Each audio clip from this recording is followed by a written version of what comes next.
Y finalmente les dije, hablamos de línea de tiempo, hablamos del enfoque metodológico del autor, veamos cuál es la hipótesis que guía el texto. De alguna manera, cuando yo les digo la hipótesis que guía el texto, les estoy diciendo cuál es la pregunta de investigación de Oslak en este capítulo, de qué parte, qué es lo que intenta argumentar. Y de alguna manera, cuando yo les diga esto, les estoy diciendo quién es el asesino, les estoy diciendo, digamos, el fin de la película. Pero bueno, esto es un texto de investigación, no es una película de Netflix. Así que lo que nos interesa es que ustedes tengan en clara la secuencia argumental de Oslak. Y por eso es que en este momento ya les digo que la hipótesis que guía el texto de Oslak es la siguiente.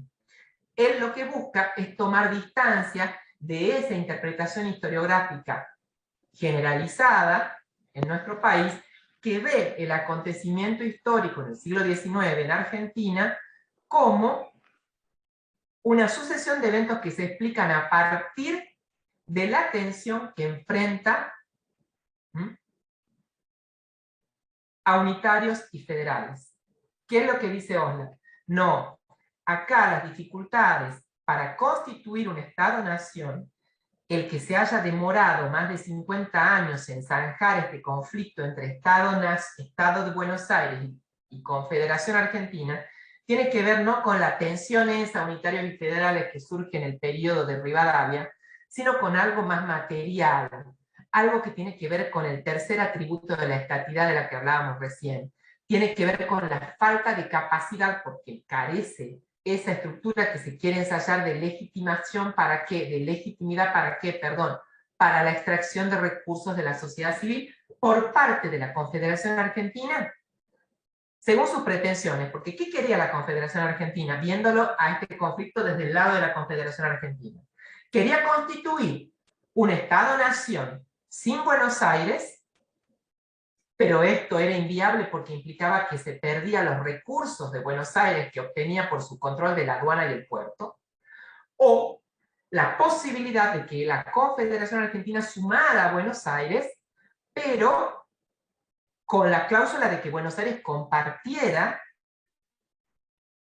los recursos que obtenía de la aduana y el puerto, lo que a Buenos Aires no le convenía. ¿Por qué? Porque necesitaba también, sobre todo para sostener su burocracia y su aparato militar, de esos recursos. Bueno, esta pretensión de la Confederación, es decir, o constituir un Estado-nación sin Buenos Aires y prescindiendo de sus recursos, o la posibilidad de constituir un Estado-nación con Buenos Aires, pero privada de su posición hegemónica, organizada de tal manera la situación de que Buenos Aires deba compartir sus recursos, no pudo ser obtenido por la Confederación. Por eso la fórmula posible, luego de lo que es la derrota de Urquiza, luego de la derrota de Urquiza en Pavón, es un Estado-nación en 1862 con Buenos Aires y sus recursos, pero sin privar a Buenos Aires y sus recursos de una posición hegemónica, que es un escenario que continúa de alguna manera hasta nuestros días. Y hechas estas precisiones, entonces, lo que vamos a hacer es ir avanzando un poco en lo que quería analizar del texto. Empiezo yo y después termina de realizar un análisis sobre esto Mauricio. Estaba mirando el reloj, vamos bien de tiempo, vamos media hora, así que tan cansados no deben estar.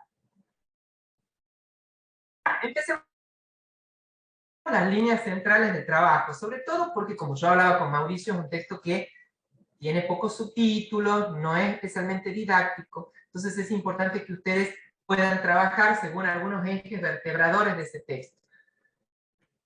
Yo sí, por lo menos, trabajo con los pocos títulos que tiene. Y así, primero, trabajemos a propósito de lo que es eso que analiza Oslak desde el subtítulo Emancipación y Organización Nacional.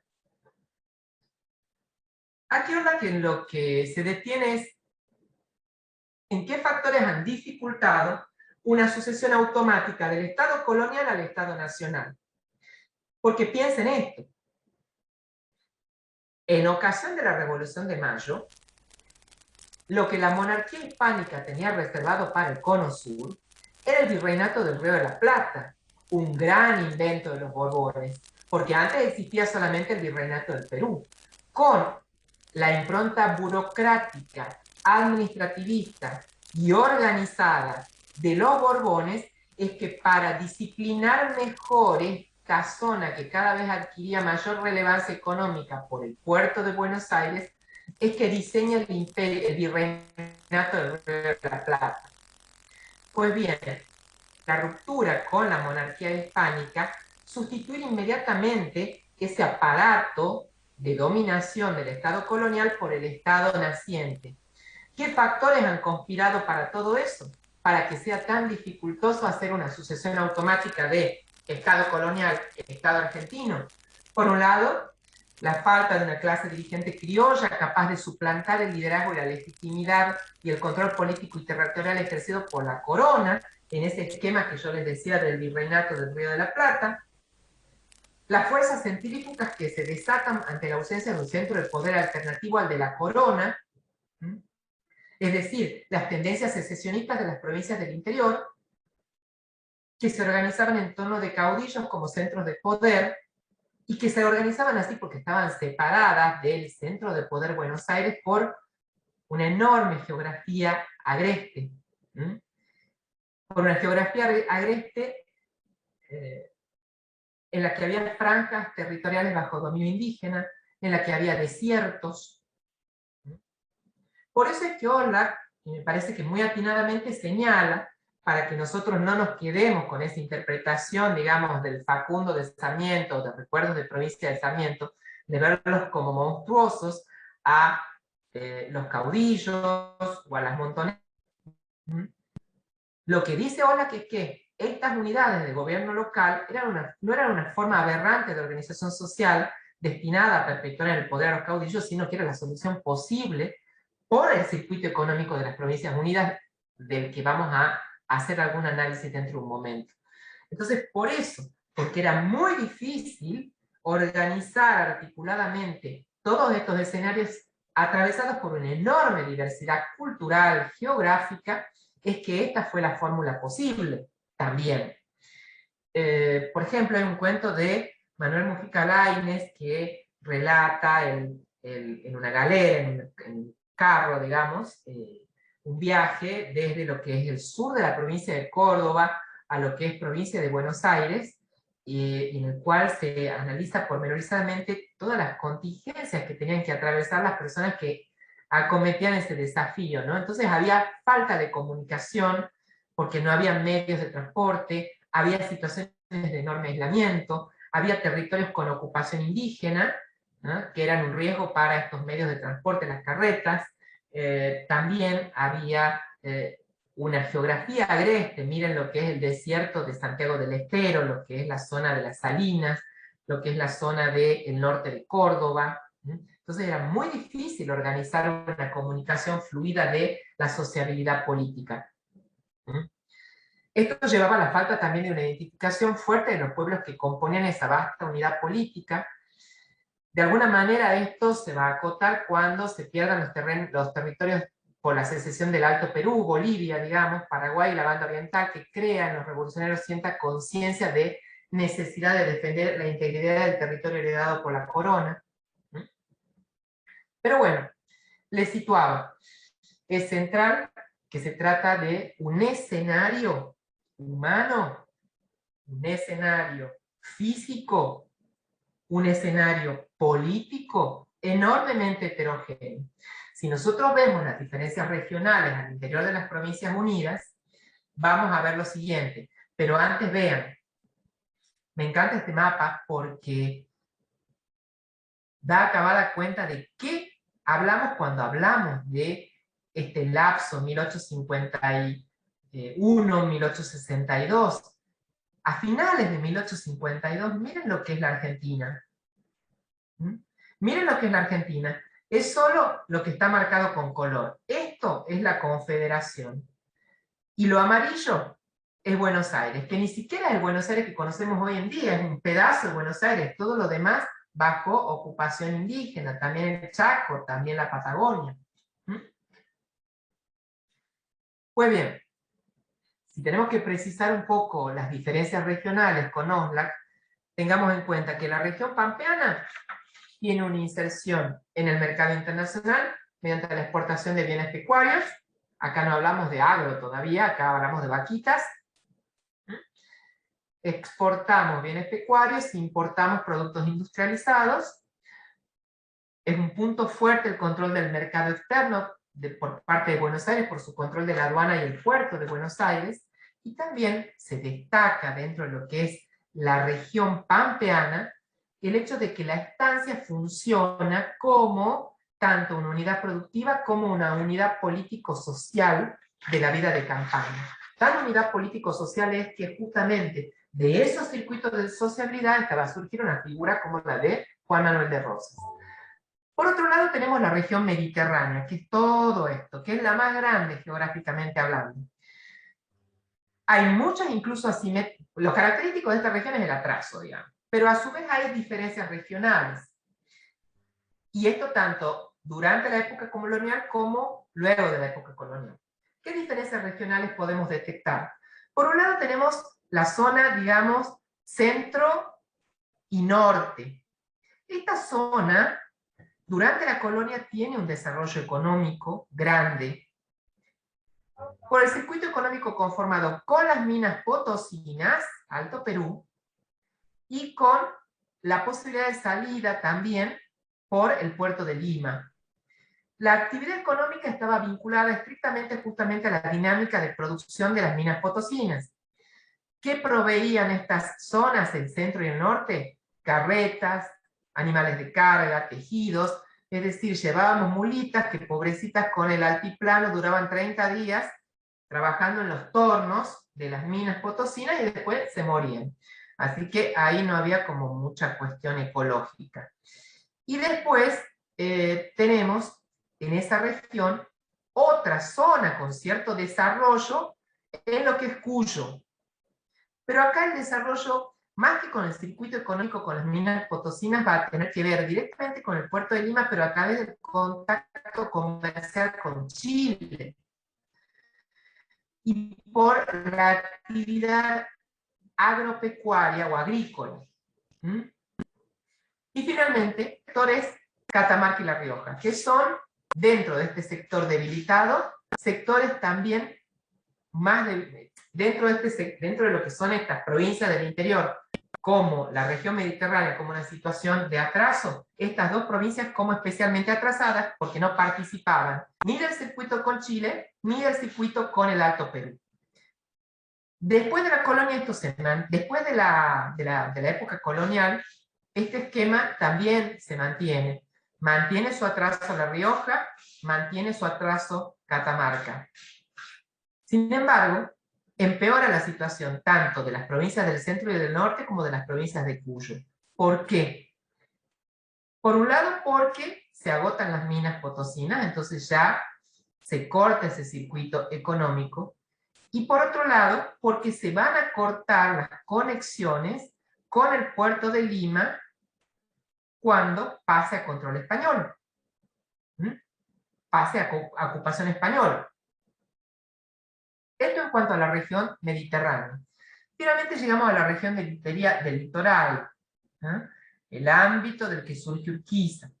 En la región del litoral hay actividad pecuaria, como en Buenos Aires, incluso desde antes de que hubiera en Buenos Aires. El problema que tienen estas provincias es que van a luchar por la libre navegación de los ríos interiores y por qué no se quede con todo el producido de la aduana Buenos Aires. Incluso Buenos Aires tiene una gran potencia económica porque era una potencia demográfica también.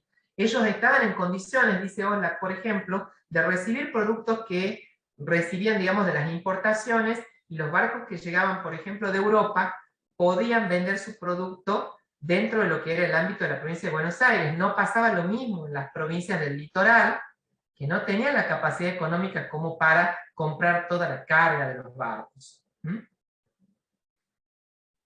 Bien, hecha esta situación de precisión de las diferencias regionales al interior de las Provincias Unidas, me interesa señalar este punto, que es la derrota de Rosas en el argumento de Oslac, porque lo que va a decir Oslac es que si bien Caseros es importante porque terminamos con Rosas, se interrumpe su lugar en la provincia de Buenos Aires, con su forma de hacer política, lo decisivo es que a partir de Caseros se crea la situación tal que va a permitir que tanto las provincias del interior, y estoy hablando del ámbito mediterráneo, pero sobre todo las provincias del litoral, puedan sentarse a la mesa de negociaciones con la provincia de Buenos Aires como interlocutores en la discusión sobre cómo gestionar el circuito económico que tenía por eje al puerto de Buenos Aires. Entonces, desde ahí es importante la derrota de Rosas, porque es como que abre al juego en torno de la discusión acerca de cómo gestionar este circuito económico que tiene por eje al puerto de Buenos Aires, incorporando en esa discusión tanto al litoral como a la región mediterránea, pero sobre todo al litoral. Ya vamos a situar un poquito más esta diferencia. Y avanzando con el texto, me interesa ahora que tengan en cuenta que Oslac trabaja con dos grandes significantes, orden y progreso. Significantes potentes, tan potentes que imagínense que están consignados en la bandera de Brasil, por ejemplo, orden y progreso. Lo que se requiere es orden y progreso. El orden tiene mucho que ver con el componente más político de la estatidad. El progreso con la cuestión material, con el componente material de la estatidad. Veamos primero qué pasa con el progreso. Como les decía, el progreso tiene que ver con las condiciones materiales, con tener un andamiaje para el desarrollo económico. El desarrollo económico en el concierto internacional es factible. ¿Por qué? Porque en el contexto de la segunda revolución industrial, los avances tecnológicos provocan e incrementa la demanda de bienes que en este concepto internacional que les menciono requería por parte de lo que es Buenos Aires la provisión de materias primas. Quien va a encargarse de escribir sobre esa partitura que es el progreso en la generación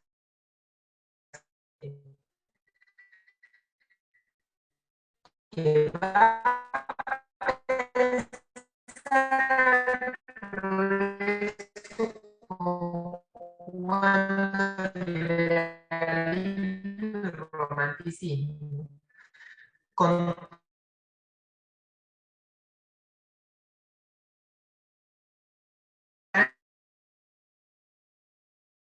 la idea de progreso.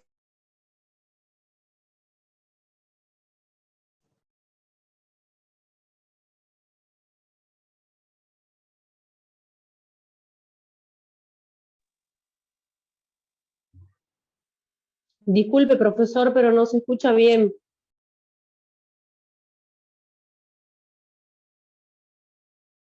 Creo que tiene muy baja la señal de internet el profe. Sí, sí, estaba con problema de conexión el profesor Alfredo, ya un mensaje a ver que, si lo podemos solucionar. Tranquilos.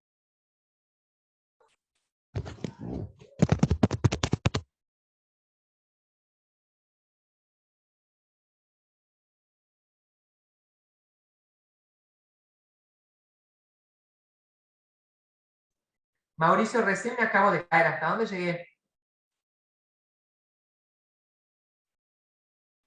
Estaba explicando lo de la generación del 37, profe. Bueno, No, muchas la gracias. idea del progreso. Bueno, Por entonces eso, dentro del vamos de progreso. ahí. Espero no volver a caer. Si no, sepan disculpar las derivas de la tecnología. Esperen que vuelva a compartir pantalla. Se cae todo.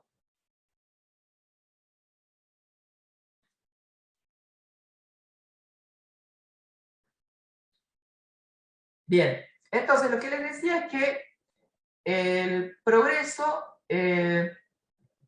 va a llevarse adelante a partir de la Constitución de 1853, que va a movilizar la necesidad de trabajar sobre los tres grandes factores de producción: tierra, capital, trabajo. Así, lo que va a buscar es el desarrollo de medios de comunicación a partir del ferrocarril, siempre, por supuesto, con esta idea, digamos, de que estamos trabajando en una estructura radial con el punto del centro en Buenos Aires, ¿no? Entonces así se va a desplegar el esquema de vía férrea, radial con centro en Buenos Aires. Se va a buscar financiamiento externo mediante el disciplinamiento del empréstito, los préstamos, definición de la frontera interna frente a los pueblos originarios, estímulo de la inmigración, libre navegación de los ríos para el litoral, eliminación de las aduanas interiores para facilitar la circulación también de bienes.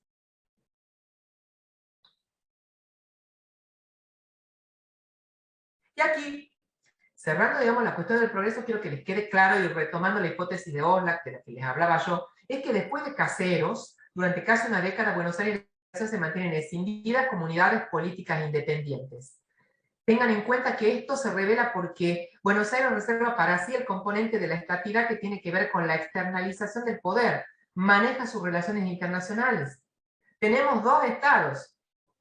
Entonces, ¿qué pasa? En esta configuración que dura más de 10 años, por una parte, en términos de estricta realidad económica, Buenos Aires y el litoral despliegan una economía primario exportadora. Pero por otro lado, en términos de procesamiento de esa realidad económica que tenemos, que Buenos Aires quiere mantener el control de la aduana y el puerto, que el litoral y el interior pretenden sustraer a Buenos Aires el control de la aduana y el puerto, y que ahí, y yo por esto me detengo acá porque Oslak no lo explicita, en esta tensión Buenos Aires versus litoral y el interior mediterráneo, lo que no debe perderse de vista es que el interior mediterráneo, Córdoba, La Rioja, Catamarca, Cuyo, Salta, el interior del Mediterráneo es, desde el origen, por la realidad económica de la región, es decir, estamos ante una economía primaria exportadora con boca en el Río de la Plata, digamos, el sector más débil es el convidado de piedra. Es decir, si tenemos región mediterránea, litoral y Buenos Aires, la gran perdedora es la región mediterránea, que solo se asocia al litoral contra Buenos Aires porque es el enemigo común. Pero digamos, a la larga, tampoco, digamos, cualquiera sea el escenario, lo mismo iba a mantener su posición debilitada. Y esto es importante en tanto la mayoría de ustedes son tucumanos o gente del NOA, que lo tengan en cuenta. ¿Ah? Es decir, en esta situación del litoral, región mediterránea y Buenos Aires, quienes se sentaban a la mesa de negociaciones en definitiva eran el litoral y Buenos Aires, porque la región mediterránea no tenía relevancia económica desde el agotamiento de las minas potosinas. Tenía que calzar de alguna manera sus productos en el circuito de dos grandes conglomerados que eran Buenos Aires, sobre todo, y por otro lado el litoral. Y repito, se va a asociar al litoral solamente porque comparten enemigo común. Ambos necesitan de los recursos de Buenos Aires. Son vitales los recursos que proveen la aduana y el puerto de Buenos Aires, sobre todo para el financiamiento de las provincias más atrasadas, que son justamente las de la región mediterránea. Por otro lado tenemos el orden, que yo les decía que tiene que ver con el componente más político de la estatidad. ¿Qué es lo que nosotros vemos en este periodo de 10 años? Una gran, digamos, tensión entre la utopía del progreso diseñada en las bases y luego plasmada en la Constitución de 1853 versus la realidad del atraso. Porque en esta tensión Estado de Buenos Aires, Confederación, vemos dispersión y aislamiento de mercados regionales, medios de transporte absolutamente precarios, imposibilidad de expandir la frontera territorial por la cuestión indígena. Entonces, justamente para salvar la distancia enorme que existía entre la utopía del progreso diseñada por la Constitución de 1853 y la realidad del atraso, es que aparece la idea de orden. Orden como lo dice Dauria, como lo dice otro autor que se llama Carlos Strasser, que ahora no trabajamos en esta bibliografía. Orden como ausencia de conflicto, que se traduce en la búsqueda de la eliminación de todos los elementos que puedan obstruir al progreso, tal como aparece delineado, por ejemplo, en la producción literaria de Sarmiento, de Facundo, Recuerdos de Provincia. Entonces, hay que eliminar pueblos indígenas, montoneras y caudillos, lo cual a la luz del desarrollo moral, antropológico, ético de nuestros días es, digamos, cuestionado y trabajado del revisionismo histórico, más allá de que eran realidades diversas las de ese momento. Orden también implica generar condiciones que permitan incorporar dos factores fundamentales de producción, capital y trabajo. Capital mediante seguridad para las inversiones externas, mediante un ordenamiento jurídico estable. Trabajo mediante la inmigración. Inmigración europea, por supuesto, ¿no? En lo que es la concepción de esta generación del 37 liberal y romántica.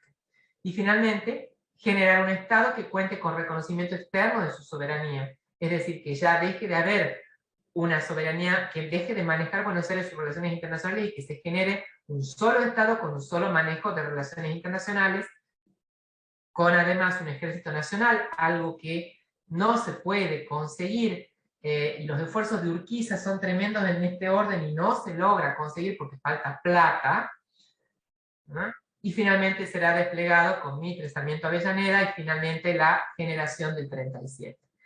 Y hasta acá yo, digamos, lo que les quería más o menos trabajar, es decir, una línea de tiempo, después de la línea de tiempo, explicitar qué metodología trabaja el autor, cuáles son sus elementos conceptuales centrales, esto del Estado como proceso de formación, esto de la estatidad, con sus 4 componentes.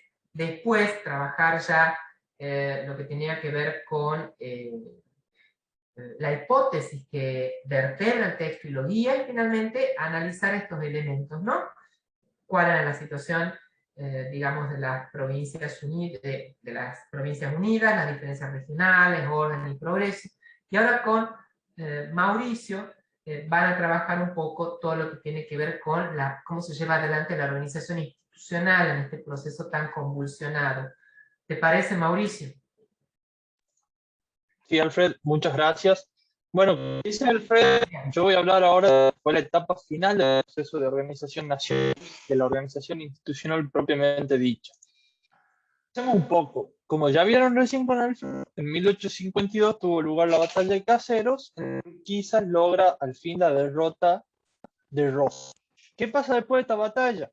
Primero que ocurre, Urquiza reúne a todos los gobernadores del interior con la idea de firmar un acuerdo que siente las bases para una consolidación definitiva del Estado Nacional. Y se firma ahí lo que se llamó el Acuerdo de San Nicolás, por firmarse en la ciudad de San Nicolás, justamente. ¿Qué es lo que pretendía Urquiza con ese acuerdo? Primero, por supuesto, organizar un gobierno nacional, un Estado nacional argentino. Esto tengan en cuenta y tengan presente sin Buenos Aires. Segundo, y teniendo en cuenta ese primer objetivo de organizar el Estado Nacional, incorporar los poderes del interior a esa organización estatal. Es decir, recuerden lo que les dijo Alfredo, tengan presente que las provincias, el interior era la forma de organización política que se conocía, porque era la única. Mauri, Sí.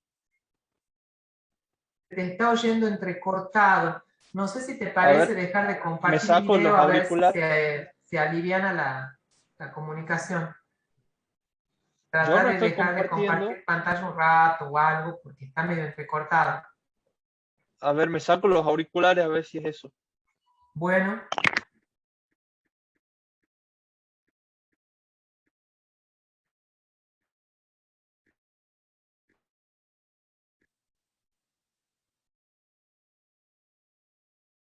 No se escucha, profe. Ahí no se escucha, profe. Ahí no se te escucha, Mauricio. Ahí. Ahí sí. Ahí sí.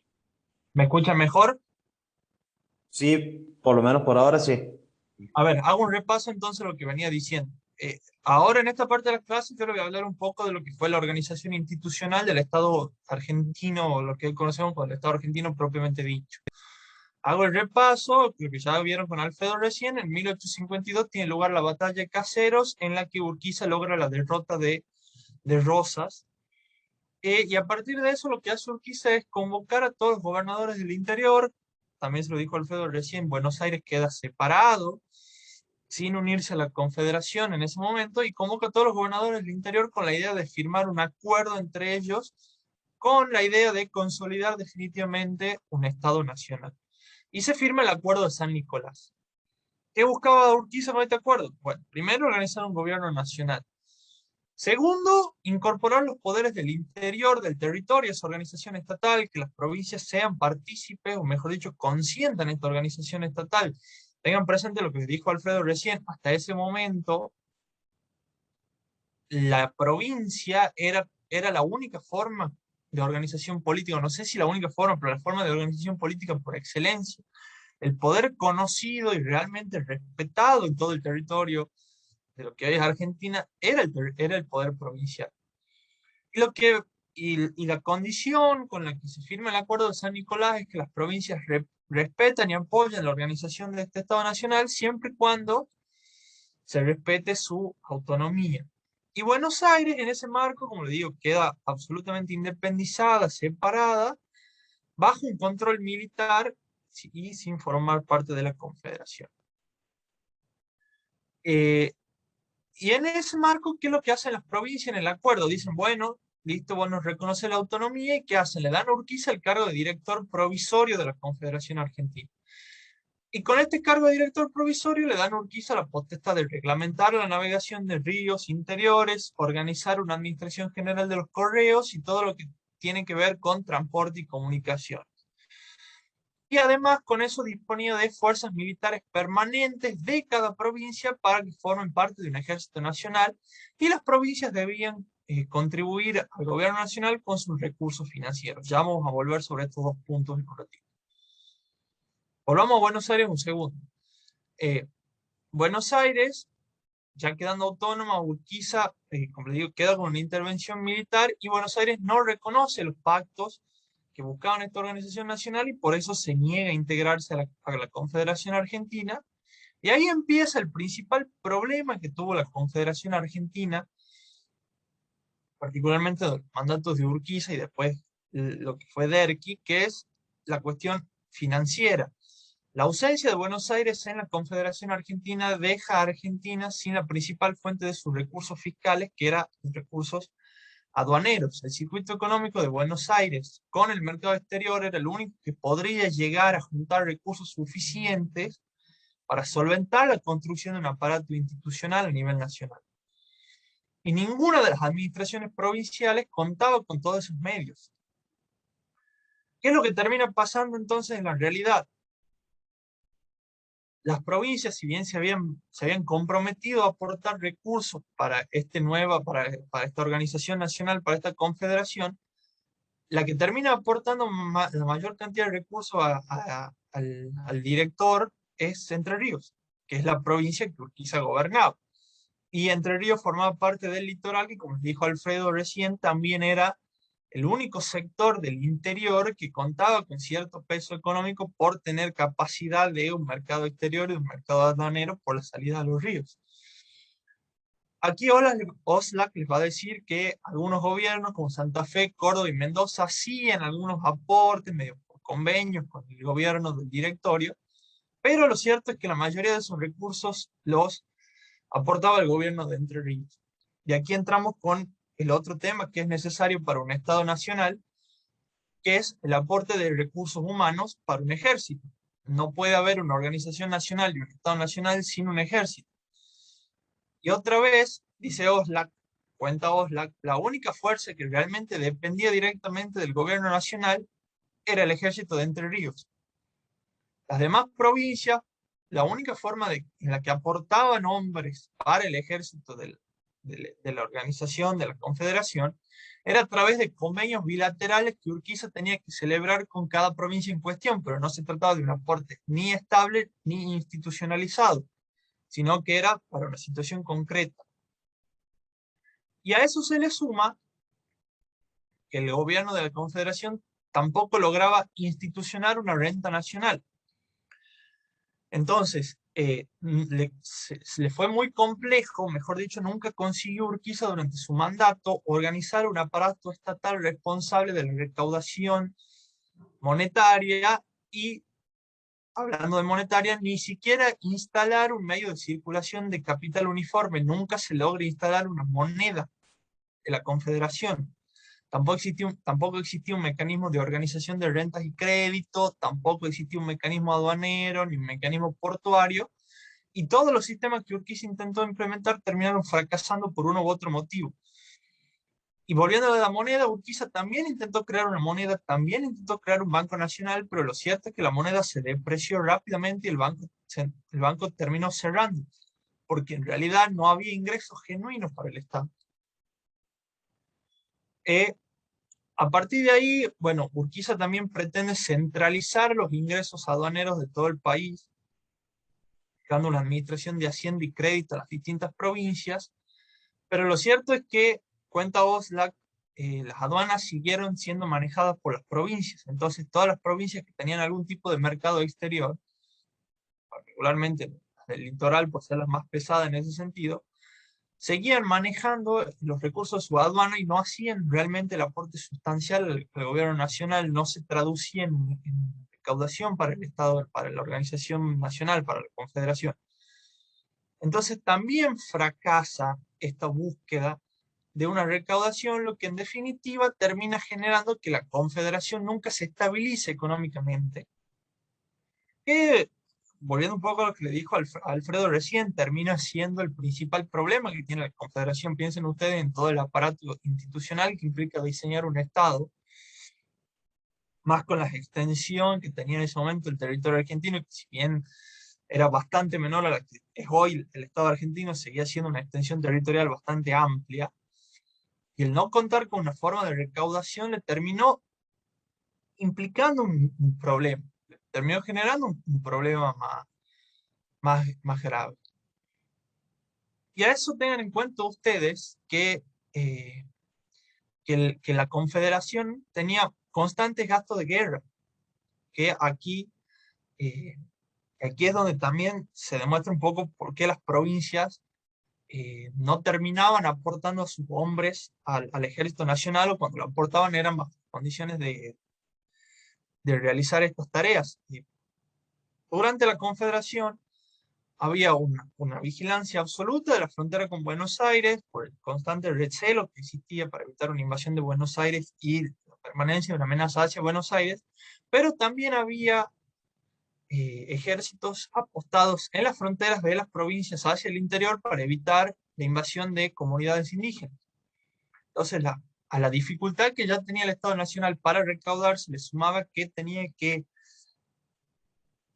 hacer un dispendio muy grande de recursos humanos en ejército y de recursos económicos que se implicaba para la vigilancia de frontera. Ahí el texto les da una enumeración de algunas medidas adoptadas por Urquiza para la obtención de recursos, pero me parece que si me pongo a detallarlas es hilar demasiado fino para lo que pretende ser esta clase y nos vamos a ir mucho. Se va a hacer muy largo, pero la idea es que ustedes tengan presente eso. El gran problema que tuvo la Confederación fue la obtención de capital. Y de ahí, perdón.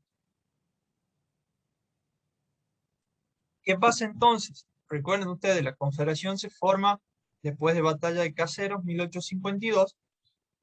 Para final de la década de 1850, la Confederación llega a un punto de estrangulamiento económico.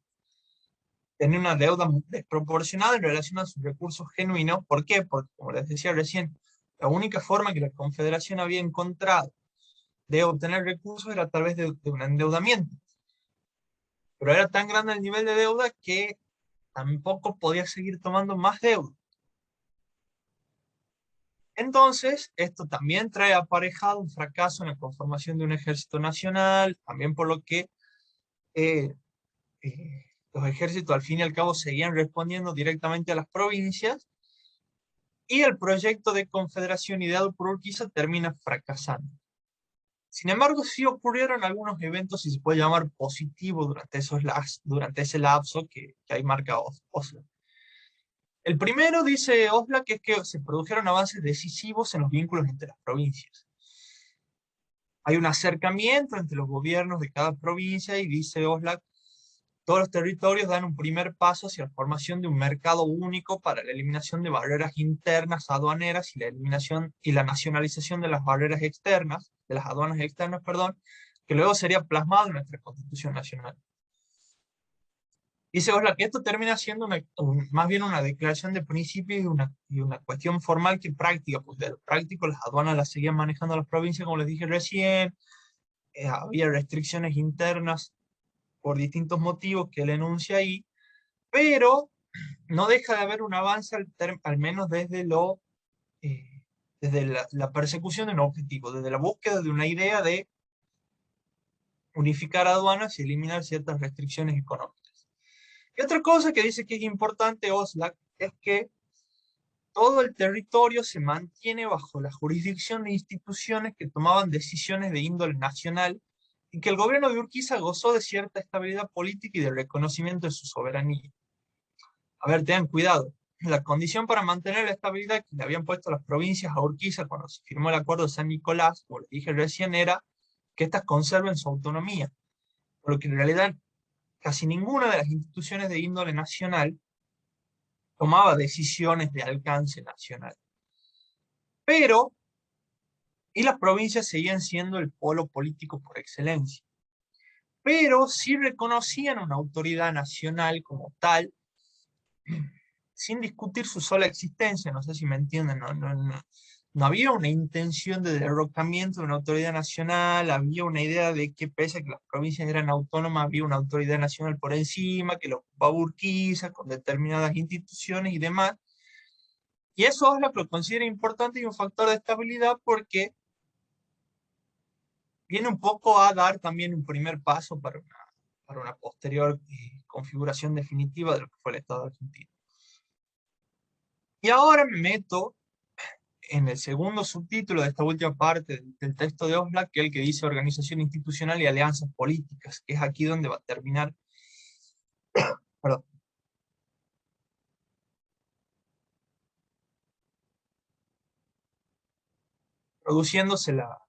es aquí donde va a terminar produciéndose la organización nacional definitiva de nuestro Estado. Hagamos otro repaso de lo que se habló hoy. A principios de la década del 50, con la derrota de Rosas y la batalla de Caseros, Corrientes y Entre Ríos, o sea, el litoral rompe la alianza que tenía con el Partido Federal de Buenos Aires, el Partido Rosa,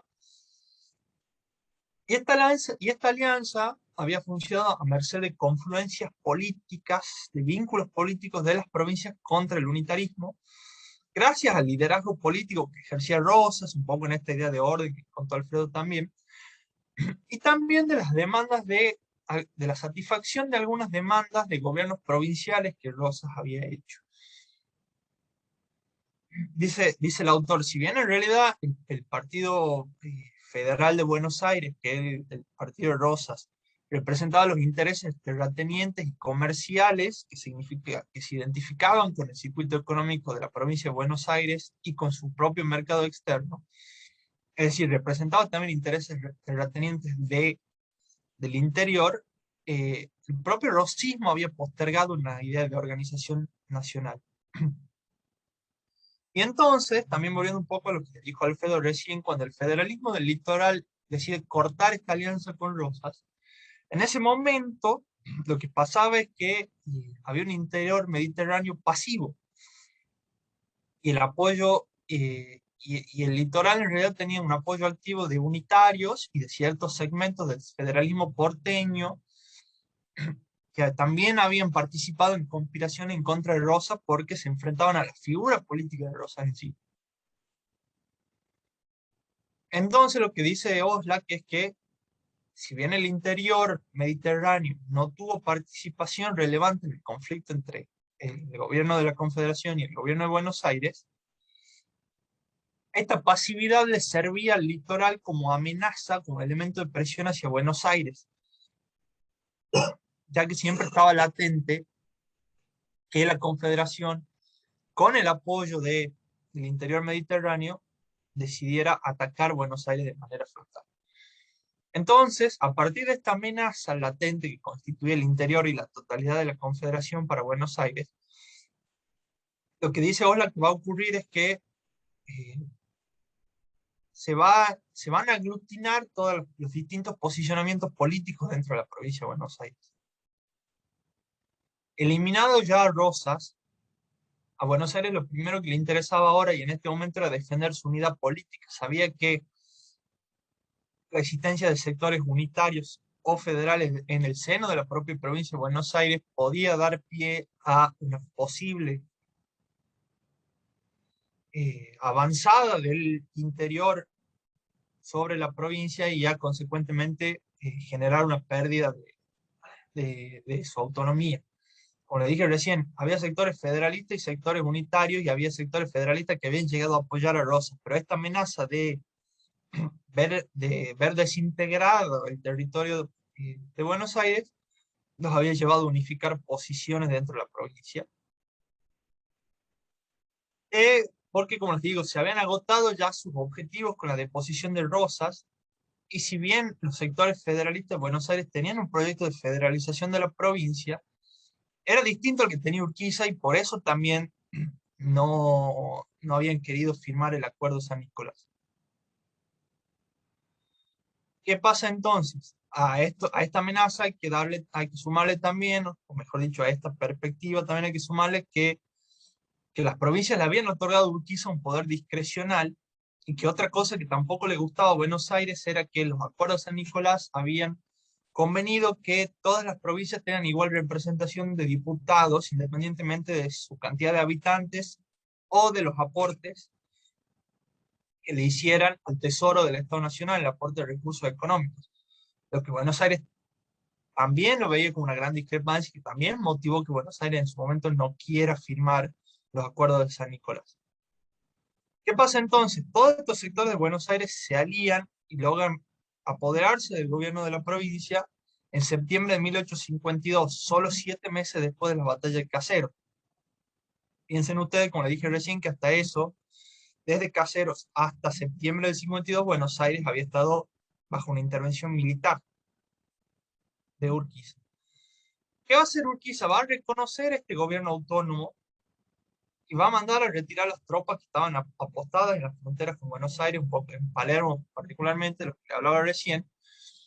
Y al alejarse Urquiza y al cesar un poco la amenaza del ataque del interior hacia el gobierno de Buenos Aires, van a aparecer nuevamente diferencias políticas dentro de la propia provincia de Buenos Aires. Y se empiezan a disgregar los partidos que se habían unido en su momento para generar lo que Alfredo les contó recién, que fue la Revolución de Septiembre, por la cual Buenos Aires recupera su autonomía gubernamental. ¿Qué es lo que dice Osla que va a pasar ahí? Los unitarios se aprovechan para consolidarse en el gobierno provincial y permanecen unidos en el control del gobierno provincial durante casi todo el periodo de conflicto con el litoral, y van a sostener una posición radicalmente antiurquicista durante todo este proceso que duró el mandato de Urquiza. Pero también se desliga de sí un sector que se autodenominaba liberal nacionalista, que si bien decía defender los intereses de la provincia, también apostaba a la creación de condiciones para iniciar un proceso de organización nacional, solo que esta vez ya no buscaba una organización nacional con sede en Paraná o en Paraná, sino en propio Buenos Aires. Este sector liberal nacionalista era conducido por Bartolomé Mitre. A partir de ahí el texto le va a contar una serie de sucesos que ocurren en la provincia de Buenos Aires entre 1853 y 1859, con cambios de gobierno, enfrentamientos internos, formas de manifestaciones internas, en los que tampoco me quiero detener para no dilatar mucho esto. Pero sí me interesa quedarme con lo que pasa en 1856. La Confederación empieza a adoptar ahí una política cada vez más dura con la provincia de Buenos Aires, producto de estos fracasos que venía teniendo Urquiza para recaudar y para conformar un ejército, y que se hacía cada vez más necesaria la incorporación de Buenos Aires. Y esto a la postre, 3 años después, termina generando un nuevo enfrentamiento entre el interior y Buenos Aires en la batalla de Cepeda de 1859. Esa batalla la va a volver a ganar Urquiza.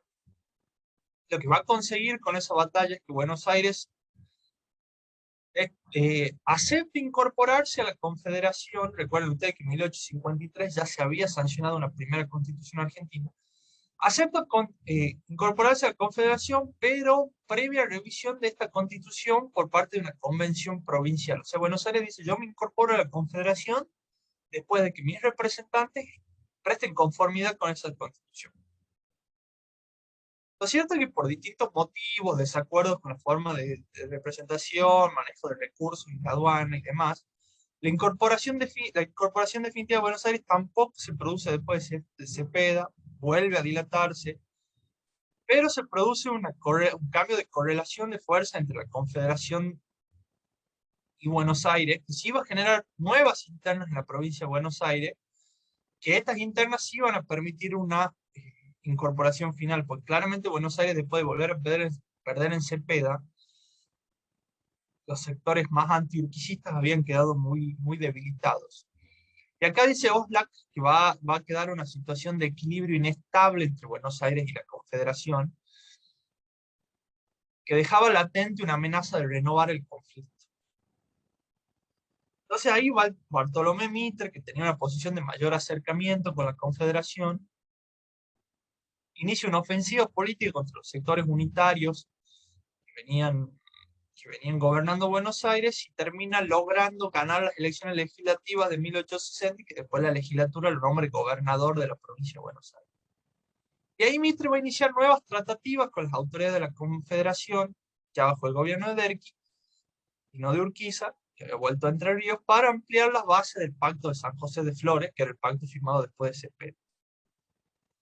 Pero lo cierto es que ahí tampoco la provincia se incorpora. Se prolongan los plazos, vuelve a reafirmar su soberanía, sigue asegurando el control de sus instituciones, principalmente de la aduana y del ejército. Sigue habiendo tironeos por ese motivo. Buenos Aires no quiere ceder manejo de aduana y manejo de ejército. Y sumado a ello, Mitre, en los primeros meses de 1861, incorpora como parte de su gabinete a ciertos integrantes o partícipes de los sectores más radicalizados, de mayor oposición a la Confederación. Lo que hace que definitivamente el litoral pierda las expectativas de aliarse con el mitrismo. Y esto se agrava aún más cuando Mitre, en la búsqueda de consolidar un estado nacional, empieza a intentar entablar relaciones con gobernadores del interior mediterráneo para que dejen de obedecerle al gobierno de Derqui y reconozcan una autoridad nacional, pero desde Buenos Aires. Mitre intenta construir una autoridad nacional, pero de su propio seno, y esto va llevando a tensar cada vez más la relación entre uno y otro. Y otra vez, la Confederación vuelve a sufrir un ahogo financiero, mejor dicho, se agrava el ahogo financiero, y no queda otra salida que una guerra. Un nuevo enfrentamiento que va a ser la batalla de Pavón. Ya voy a volver ahí. Pero, ¿qué cuenta vos acá también? Que la correlación de fuerza hacia el interior del litoral, hacia el interior de la Confederación, también era distinto a lo que habían sido las batallas de Caseros y de Cepeda. ¿Por qué? La alianza del litoral con Urquiza empieza a tener sus diferencias con Derqui, con el gobierno nacional, y ya no deja de ser una relación tan estrecha entre el litoral y el gobierno nacional como lo había sido durante el lapso de mandato de Urquiza en la Confederación. Y además los gobiernos del interior, a partir de estas gestiones hechas con Mitre, empiezan a tener una vinculación más estrecha con Buenos Aires.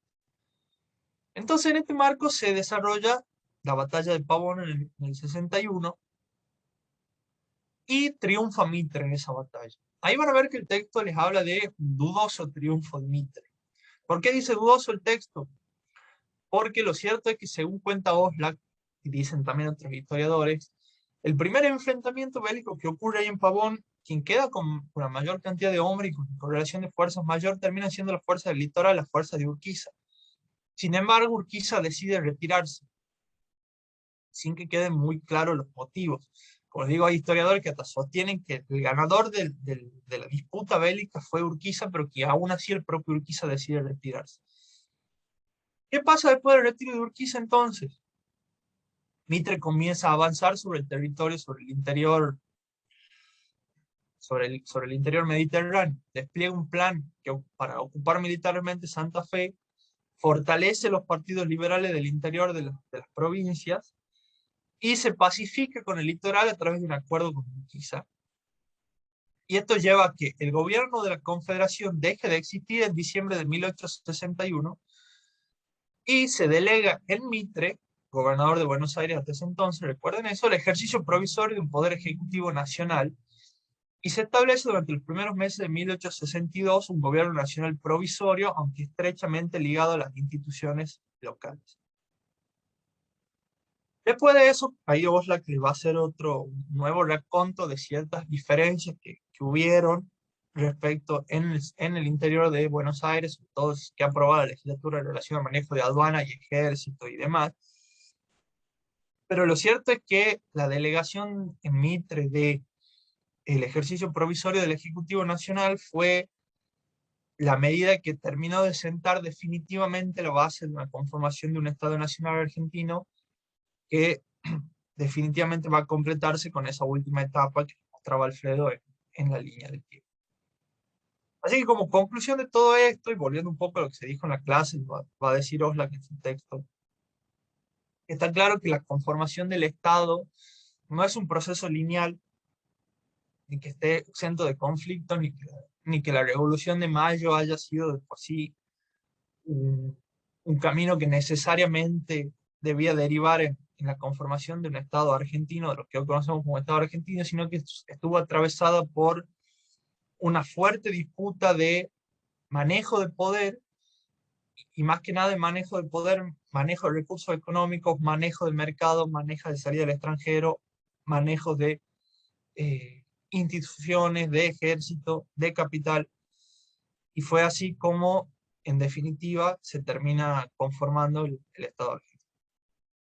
Eso nomás.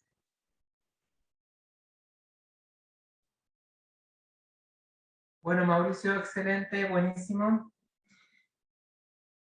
Ahora los quisiéramos escuchar a ustedes, no sé qué interrogante les ha quedado, si quieren que precisemos algún concepto. Pueden hacerlo por el chat o pueden hacer uso de la palabra, como prefieran. Profe, Sí, Betty. el tema, como yo entré un poquito tarde a la clase, yo quería saber si habló la formación del Estado argentino.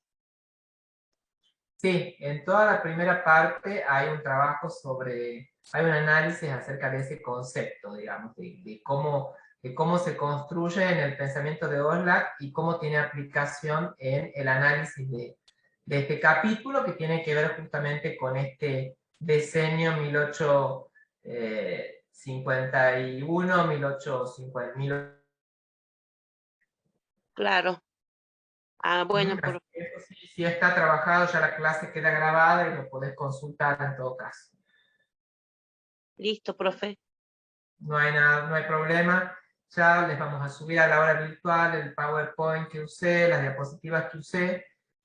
No sé si tienen algún otro interrogante.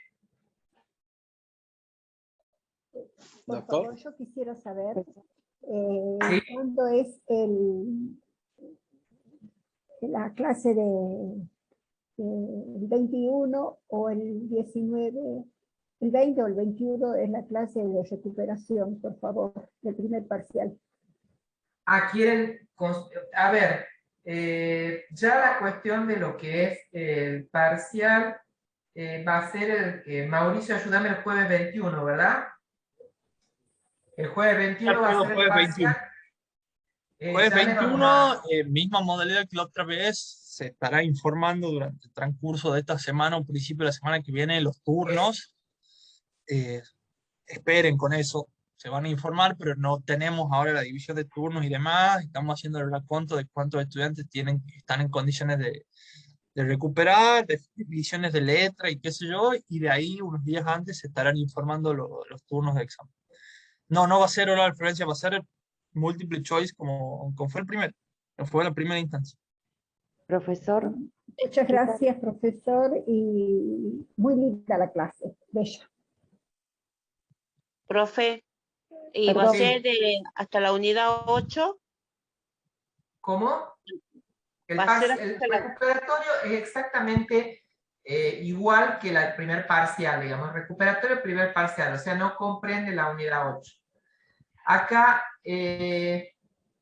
Eugenia está preguntando con la idea de la externalización de poder en la configuración del Estado. Justamente, las relaciones exteriores se llevaban adelante mediante esa persona de derecho público que era, en el periodo considerado por Oslak, o el Estado de Buenos Aires por un lado y las Provincias Unidas de la Confederación por otro.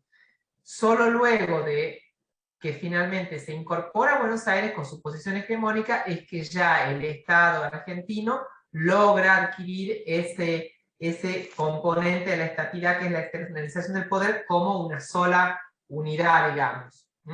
No, gracias, profesor.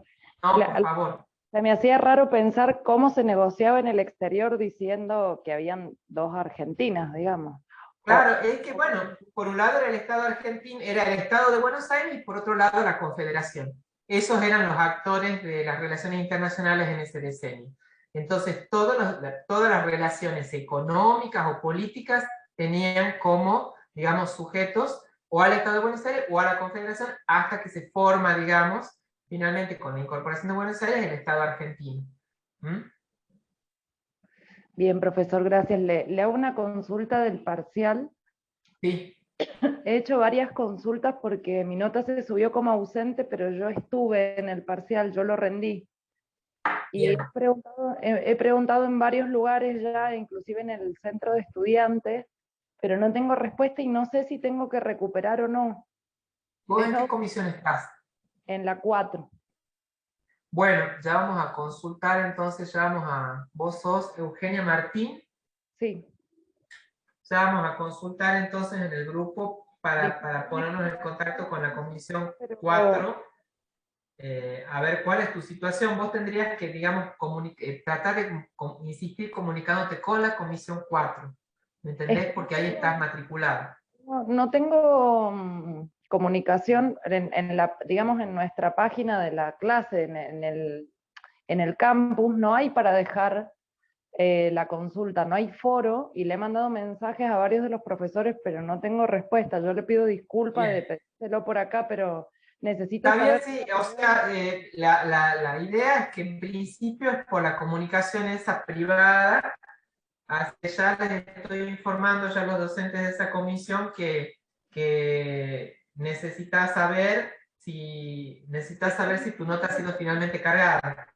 Claro, si estudio o no de nuevo. Eugenia, yo estoy en el campus de la Comisión 4. Cuando terminemos la clase te busco y veo tu situación y te escribo por ahí, si te parece. Ay, bueno, perfecto.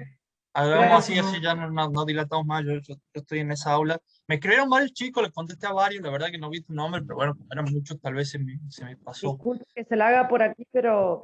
No hay problema.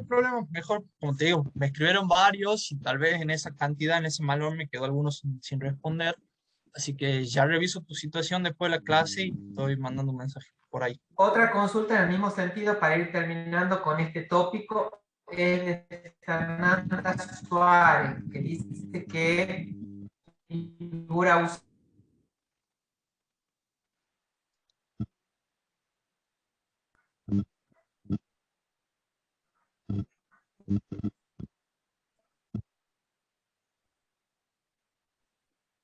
Perdón, no se escucha, profe. Ahí Rosario aporta. No se escucha. No se escucha. ¿Y ahí me escuchan? Ahora sí. Habían preguntado recién si iba a ser multiple choice solo la recuperación o con desarrollo también. Desarrollo también, misma modalidad. Exactamente, choice, misma modalidad. 2 desarrollo, misma modalidad, no cambian nada.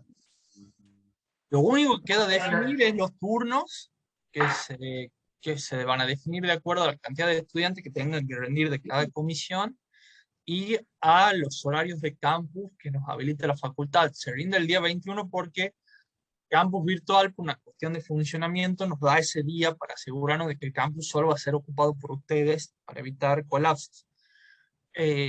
Pero independientemente de eso, hay que ver bien franjas horarias, cantidad de Profesor,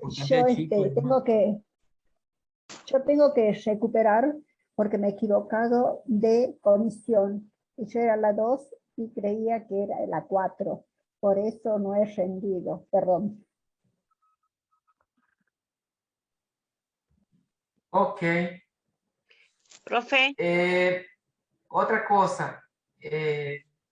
Acá hay una observación de Rosario que dice que sí, efectivamente, trabajar con estas cuestiones, tematizar estos temas que se explicitan, digamos, en el siglo XIX, sí, sobre todo permiten entender la centralidad de Buenos Aires y también nuestra posición en esa dinámica económica, ¿no? Por otro lado, hay alguien que, a ver, qué dice Evelyn, ¿a qué se refiere específicamente el concepto de estatidad? Bueno, yo les había dicho, Evelyn, no sé si vos estabas al comienzo de la clase, ahí eso está trabajado, pero básicamente tiene que ver con que cuando Oxlack trabaja con el Estado, lo que él dice es que no es un proceso plenamente conformado, sino que es una realidad en formación y que se conforma en la medida en que se adquieran 4 atributos, que es lo que él llama la estatidad. La adquisición de esos 4 atributos es lo que le confiere la estatidad a esa realidad en conformación que es el Estado. ¿Mm? profe,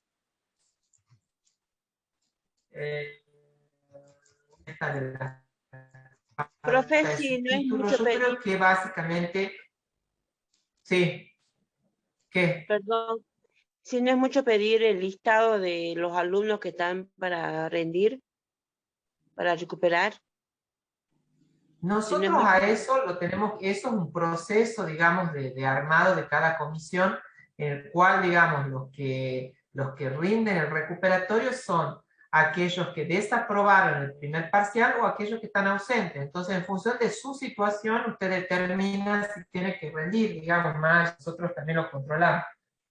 ¿Me entiende? Sí, listo, profe, gracias. Gracias, profe. No, no es nada. ¿Qué más? A ver, ¿qué otra pregunta, Mauricio? A ver, el objetivo de la constitución de esos tiempos era la unidad nacional. Sí, digamos, cuando nosotros hablamos de esta dificultad entre lo que es la utopía y la realidad, y que la utopía venía conformada, digamos, por ese esquema que plantea la Constitución de 1853, sí, hay un valor central que está incluso en el preámbulo, es la unidad nacional, y hacia eso se dirige, digamos, eso que recién con la incorporación de Buenos Aires que puede empezar a cobrar realidad. ¿Qué más? Un poco con...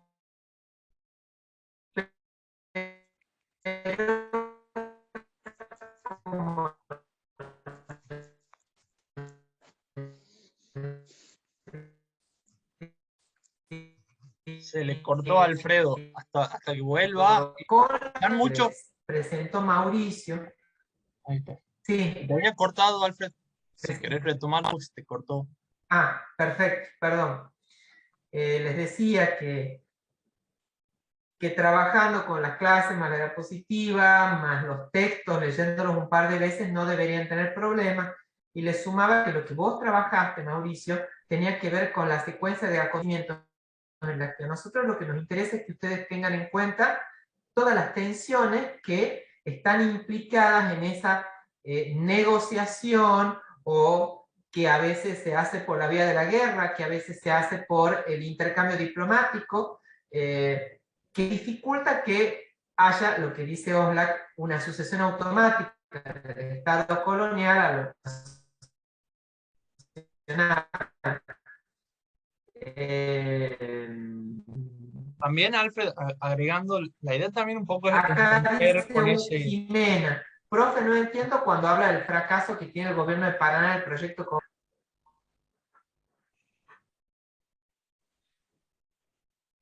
Sí, Mauricio. No, iba a agregar a lo que decías recién, que también un poco lo que quiere el texto de Oxlack y nosotros con la cátedra es romper un poco ese mito que es mucho por ahí como se enseña en las escuelas, de una cosa medio romántica del proceso de construcción del Estado argentino. Todo construcción de un Estado, más estados que se descolonizan, y eso fue común a todo nivel latinoamericano, y pasa con todos los estados que dejaron de ser colonias a nivel mundial. Todo proceso de diseño de un Estado está signado de severos enfrentamientos internos por numerosos intereses en juego. Y en el caso del Estado argentino, el principal fue el económico, porque Buenos Aires, teniendo salida al puerto, una salida tan directa, y habiendo sido capital del virreinato del Río de la Plata y demás, manejaba un poder en términos económicos y en términos militares que prácticamente no manejaba ninguna de las demás provincias del entonces territorio del virreinato o del ex virreinato, salvo quizás el litoral. Entonces eso también un poco lo que apuntamos a que vean ustedes acá, cómo la construcción de un Estado está asignada de un montón de, no solo negociaciones, sino batallas. Claro. Es muy difícil lograr una construcción estatal sin enfrentamientos de ese tipo. Muy difícil. Vean Cepeda, Caseros, Pavón, marcan el curso del devenir histórico. Es un siglo de guerras civiles, es un siglo de conflictos que se logran disciplinar por la vía del consenso. Es decir, es un contexto de alta conflictividad y en el que no se desarrollan todavía en la sociabilidad política herramientas que permitan o posibiliten prescindir del uso de la fuerza en ciertos momentos. Y van a ver que son los momentos clave, son los momentos en los cuales Buenos Aires se sitúa como actor central, Buenos Aires deja de ser actor, deja de ser actor central con Rosas, pero pasa a serlo con Mitre y Alsina. Después, el ocaso de la Confederación, después de Caseros, después de Pavón. Y otra cosa, acá pregunta Alicia Susana Romano si los 4 elementos que mencionó al principio sí son los de la estatidad, que eso véanlo bien al comienzo del texto, cuando hacemos la delimitación conceptual, que tiene que ver con externalizar el poder, internalizarlo, es decir, disponer de coerción en el orden interno, poder realizar establemente exacción de recursos de la sociedad civil, con legitimidad para ello y teniendo una estructura burocrática también, y el cuarto, que es el de la ideología, el de desarrollar un sistema de creencias que consiste en la afiliación a ese Estado nacional, a ese Estado. ¿Qué más? Hay Jimena Valentina dice, no entiendo cuando habla del fracaso que tiene el gobierno de Paraná en el proyecto. Claro, porque lo que nosotros, eso probablemente porque todavía, digamos, no te quedó claro en la exposición, pero cuando vuelvas a ver la clase, trabajes con el PowerPoint, ahí está bien explicitado que las fórmulas rivales eran o lo que pretendía, digamos, desde el lado de la Confederación, lo que pretendía la Confederación es ser un centro de poder en el cual, si se incorporaba a Buenos Aires, no lo haga con el control del puerto de Buenos Aires y la aduana, es decir, con su posición hegemónica. Y eso es lo que no se lo consigue. Ese es el fracaso de la Confederación. No poder financiarse sin Buenos Aires, ni tampoco incorporando a Buenos Aires, pero democratizando sus recursos de la aduana y el puerto. Entonces, la fórmula que se llega es Confederación más Estado de Buenos Aires, pero reservando Buenos Aires su posición hegemónica, es decir, su control sobre la aduana y el puerto.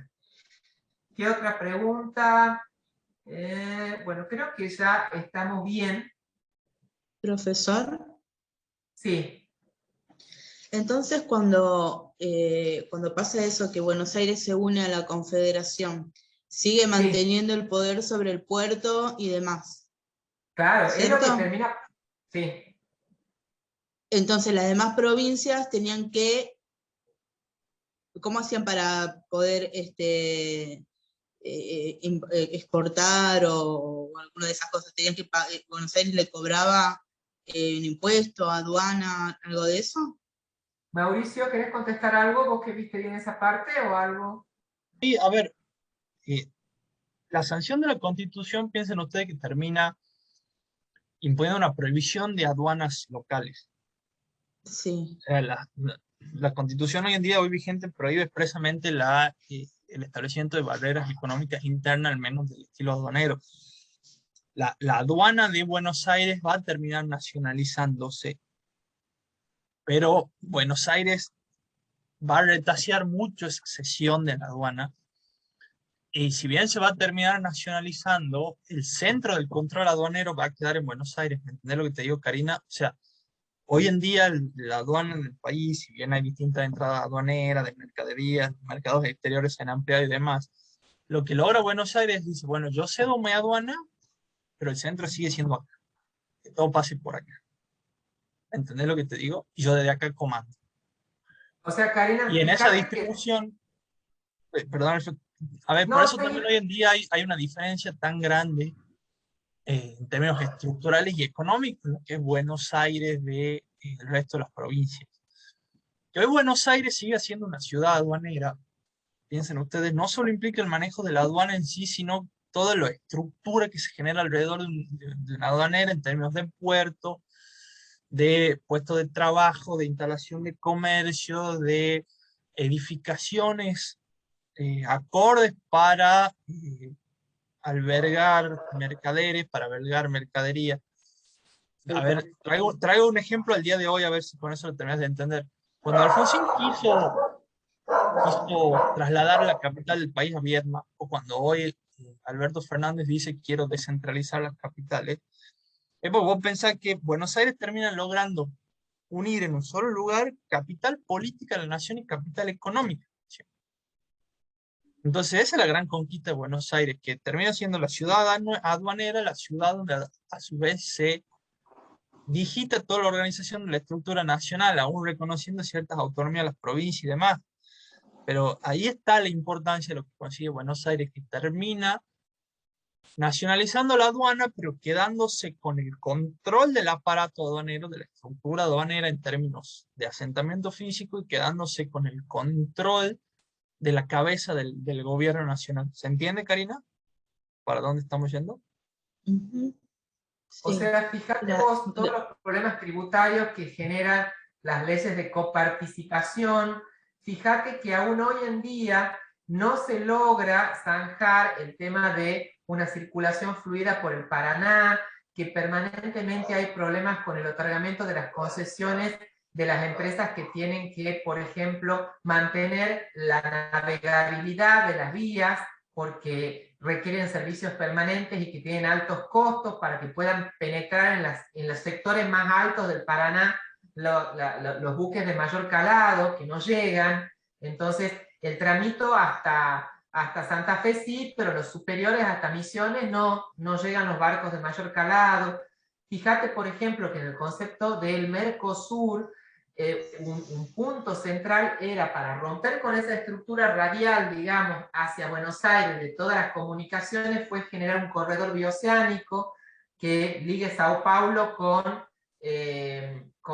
los puertos del Pacífico, y que si bien ese corredor bioceánico existe, no tiene todavía un gran desarrollo, y sobre todo tiene, digamos, un despliegue vial, pero no a nivel ferrocarril. Todavía no se ha logrado completar ese corredor bioceánico para generar que las provincias del norte puedan sacar sus productos no solo por el puerto de Buenos Aires, sino también por los puertos del Pacífico, por el Callao en Perú, por lo que es el puerto de Valparaíso, perdón, o el puerto del norte de Chile de Iquique, todo eso.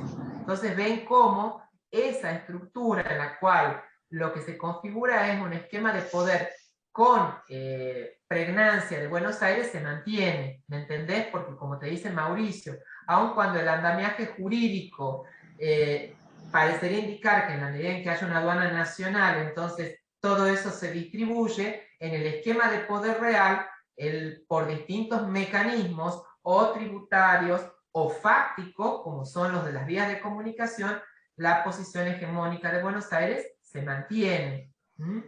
Y también hay que ser sincero, porque son provincias más ricas, que tienen economías que, digamos, en lo que es la economía mundo, les resulta más fácil colocar sus productos. O sea, fíjate que, por ejemplo, muy recientemente en el tiempo, las provincias de Catamarca y La Rioja, que son las que siempre han estado atrasadas han logrado repuntar con la minería, pero con todos los problemas y los costos ambientales y los conflictos que genera, etcétera, porque son altamente contaminantes, porque no respetan los esquemas de las economías locales, pero son las que le han permitido lograr, digamos, tener recursos más considerables, porque no es lo mismo Santiago del Estero que la Pampa Húmeda, en términos de producción económica y en términos de lo que requiere el mundo y que Argentina puede ofrecer, que básicamente son bienes primarios, ¿no? Más allá de que uno apueste porque tengan una mayor industrialización,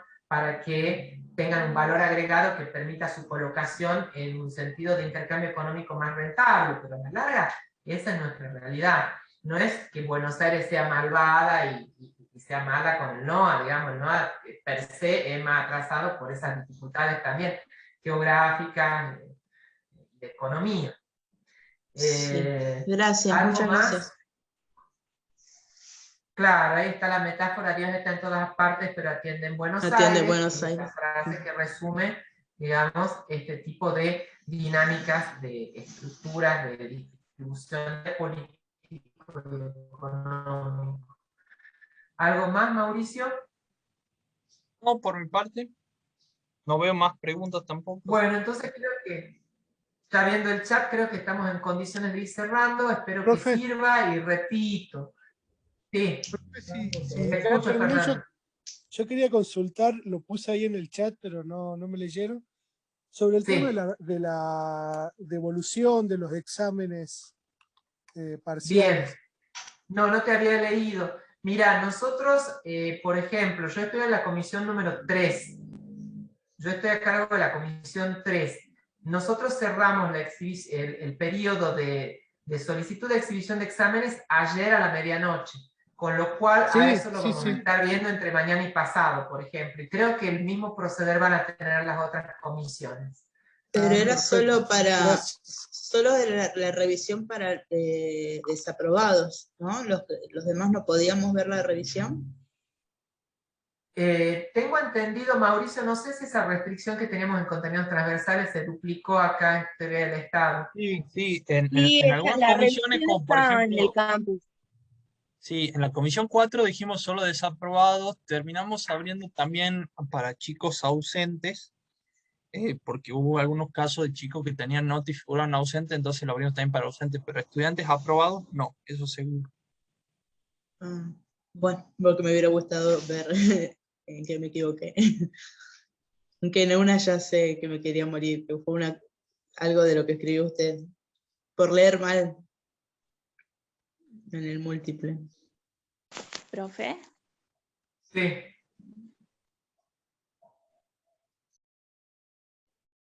Decime, Giselle, decinos. Pensé que no me escuchaba.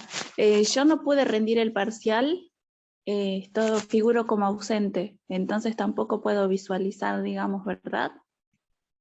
¿Qué va a visualizar, señor Argentis? Claro. Claro, sí. Bien. No, era como para más o menos ver qué es lo que se pregunta. Claro, no, pero la exhibición de exámenes tiene que ver simplemente, sobre todo para que quienes han desaprobado puedan detectar qué dificultad ha habido, digamos, en la evaluación que han tenido, y sobre todo con respecto a las preguntas de desarrollo, porque eso es lo que termina decidiendo, digamos, en la mayor cantidad de los casos, si aprueban o no, digamos. ¿Algo más, Mauricio? No, Alfred. Bueno, entonces creo que podemos ir terminando.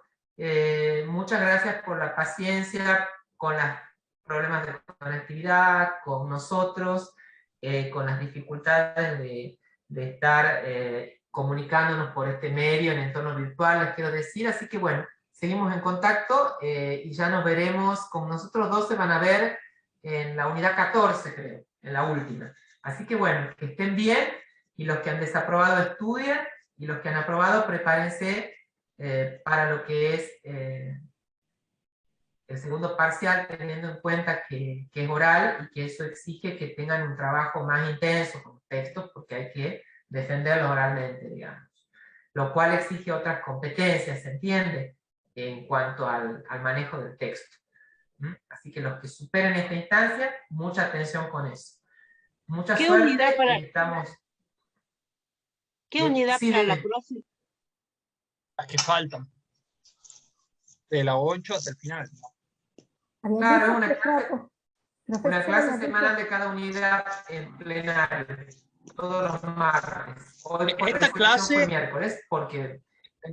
esta clase es de unidad 8. Con esta clase estamos arrancando las bolillas del segundo examen. Habían dicho que era de múltiple choice también recién. La recuperación va a ser multiple choice, pero el segundo parcial de la segunda mitad de la materia va a ser oral. Ah, bueno, gracias. Muy buena la clase. Pero por Bueno, eso, gracias a profe, lo todos. de hoy, perdón, profe, lo de hoy de la clase esta ya vendría a ser el segundo Exactamente, Betty, semestre, exactamente. Sí. como para rendir en diciembre más o menos. Sí. Listo, profe. Bueno, Gracias. Sí, eso por favor, que le quede claro. noches, La que clase de hoy, descansen. Alfred, déjame que aclare para evitar confusiones. La clase de hoy no va en la recuperación. Sí, sí, lo está haciendo. Eso, por favor, Listo. que quede claro. Bueno, buenas noches. Buenas que noches. descansen. Muchas Hasta luego. gracias, profe. Clarísima la clase. Muchas Gracias, gracias. chao. Buenas noches, muchas gracias. Buenas noches. Muchas gracias.